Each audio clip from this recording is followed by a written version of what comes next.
If this breaks, it's your fault. Shit. Bitch.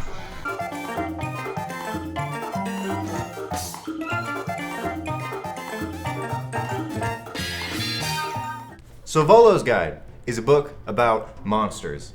Why is it a book, you ask? Because a dude named Volothamp ran around the world asking Titanic murderers and nasty hag people what they're all about, and he wanted to make money off that information. That's literally it. It is in the preface right in the book.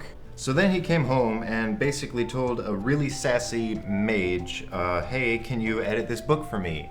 And the mage was like, yeah, sure, but I hate you, and then wrote a bunch of editor's notes just to help him out, and he published the book with the editor's notes. Smart guy.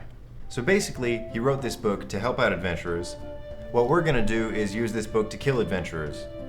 Let's dive in.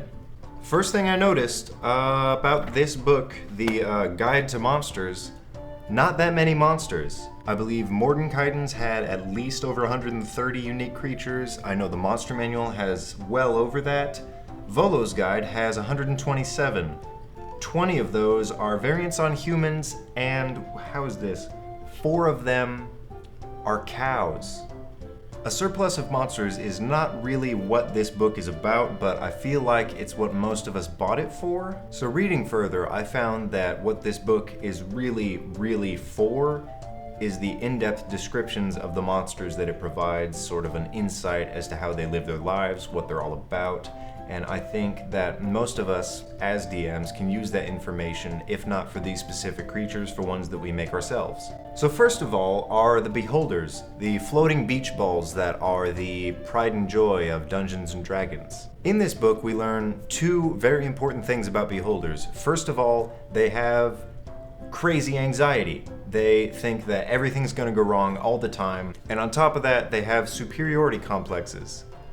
Like most of the internet, they share both of these traits at the same time. The second thing we learn about Beholders is that if you dream in dreams, you dream in real life. That's about it. Then we have giants. I feel like we really learn the differences between each type of giant and sort of how they follow their religious views and their practices differently but together. The first one that they explore are the cloud giants. Basically, every single one of them is the guy from John and the Magic Green Beans. Then we have fire giants, the tall red dwarves, angry snow people, Americans, and then there are the bald dudes who post sculptures on Etsy and regularly visit r/outside. These storm giants are basically really moody Norse gods, so they're Norse gods. After the giants, the book describes very in-depth a bunch of angry doggos who were born from the god of being angry and growling a lot and eating things and waging war. It also gives us some insight to goblins and their cousins. Hobgoblins and nilbolgs and bugbears, oh my! Hobgoblins, basically buff red goblins, are machines of war. They group together, they're perfect, they always follow orders, they always swarm and always win when they pick a town and are like, I don't like that town anymore, it has to go. And they're like, yes, it has to go. And then the town's gone. Bugbears, who I thought were going to be sort of the hulking brutes instead of goblins, are really more like lazy assassins. It was a little confusing, but it goes a lot in depth in the book and helped me understand where they're at and sort of why they are what they are. I think Hags stood out to me the most in this book because they're basically really sassy old grandmas with like ancient secrets who fell into a vat of radioactive poop. I think my favorite thing that they have is an element called weird magic, which isn't really the traditional, like, verbal somatic components. They just have a jar full of bees that when you've been stabbed, you throw the jar of bees on the ground and the bees come and sting the stab wound and it swells up and then you're fine. I don't understand how it works. I think only hags do. They also have other weird treasures that, like a toe, when you kiss it, casts Misty Step. Or an egg that is an egg. They also have mounts, which I mean, come on. Who doesn't want to play Mario Kart in D&D and ride around in Halloween DLC carts? That's awesome. Kobolds are explained as the house cat versions of dragons, which basically are born for dominion and crazy hoarding of gold, but are made way too tiny to accomplish that. And they hate gnomes. Mind Flayers are so damn cool that I think they're basically the main reason you should buy this book. I don't really want to say anything about them because they go crazy in depth, they don't make sense, but it's really awesome. Like, if there's one specific reason you want to buy this book, I think it should be for Mind Flayers.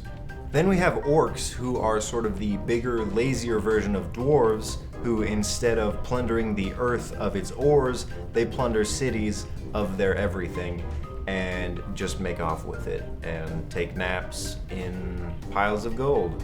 And they hate goblins. Essentially, the goblins and orcs are fighting over whose god is more god. Then we have a bunch of angry Aztec snake people who are pretty much all Tezekel Khan from The Road to El Dorado, but multiplied and made of snakes. I think the reason a lot of people buy this book are for the player character races, which Jacob went over in another video, so I'll cover very briefly.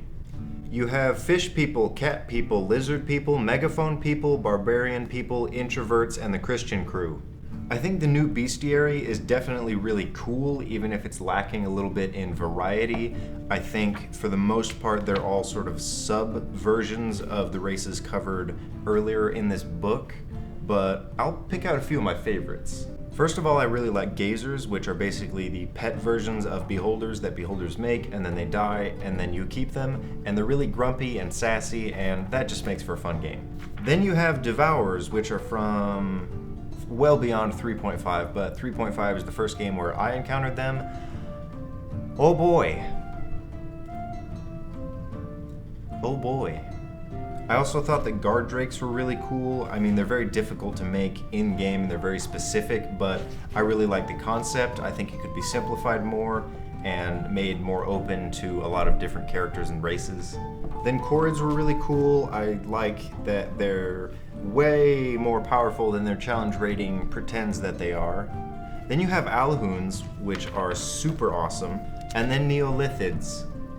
I used them in one game and it fit the story very well. When it doesn't fit the story, they're just giant worms, but they're from space. That's cool. And then Grungs.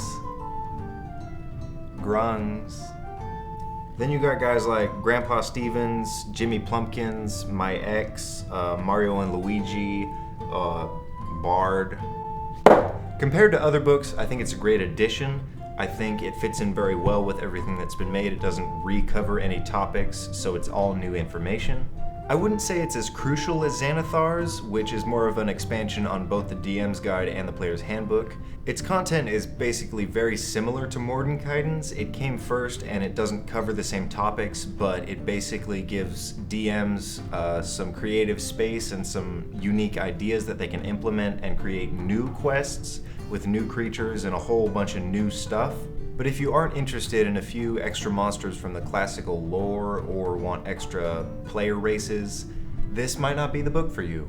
I personally love the book. I don't think I've used everything in the book, but I've been inspired by a lot of its contents. I think it's very unique, and I definitely pulled a lot of inspiration from it and added a lot of stuff to the campaigns that I run and the characters that I make. I think overall, compared to the other books, I'd give it a 6.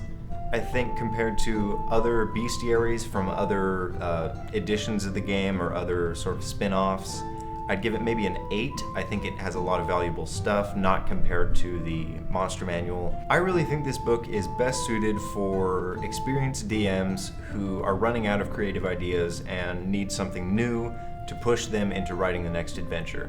If you feel like that, or if you're a player who wants extra races that are a little bit more traditional and more interesting to play, definitely get this book.